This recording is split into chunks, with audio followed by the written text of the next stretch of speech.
మామ నిన్నటి నుంచి దులీప్ ట్రోఫీ మ్యాచెస్ కూడా స్టార్ట్ అయ్యాయి మామ. ఇండియాకి ఆడిన ప్లేయర్స్ కూడా దులీప్ ట్రోఫీకి ఆడుతున్నారని ఈ ట్రోఫీకి ఎక్కలేని హైప్ వచ్చింది. ఫ్యాన్స్ అంతా చాలా బిగ్ నాక్స్ ని ఎక్స్పెక్ట్ చేస్తున్నారు. తీరా అక్కడ చూస్తే మనం ఎక్స్పెక్ట్ చేసిన ప్లేయర్స్ కంటే కూడా మనం ఎక్స్పెక్ట్ చేయని ప్లేయర్స్, అసలు మనం ఆ ప్లేయర్ పేరును కూడా వినుండం, వాళ్ళే ఆ మ్యాచెస్ లో రెచ్చిపోతున్నారు. సరే లేట్ చేయకుండా నేను జరిగిన India A versus India B match over చూసేద్దామా. ఈ మ్యాచ్ లో first India B team batting కి దిగింది.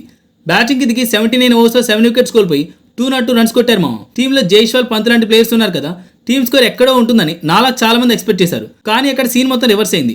జైస్వాల్ 30 రన్స్ కి అవుట్ అయ్యాడు, పంత్ 7 రన్స్ కి అవుట్ అయ్యాడు. ఈ టీమ్ కి కెప్టెన్ అభిమన్యు ఈశ్వరన్ కూడా 13 రన్స్ కి అవుట్ అయ్యాడు. Nitish Reddy duck out, Washington Sundar duck out, Sarfaraz 9 runs కొట్టాడు. అందరూ సింగిల్ డిజిట్ కి అవుట్ అయితే మరి అంత స్కోర్ ఎలా కొట్టారనే కదా మీ డౌట్. ఆ స్కోర్ లో 105 రన్స్ ఒక్కడే కొట్టాడు. కొట్టినోడి పేరు ముషీర్ ఖాన్. 227 బాల్స్ 105 రన్స్ కొట్టి ఆ స్కోర్ అవడంలో కీ రోల్ ప్లే చేశాడు. తను ఇంకా బ్యాటింగ్ ఆడుతున్నాడు, ఇంకా పెద్ద నెంబర్ని ఎక్స్పెక్ట్ చేయొచ్చు.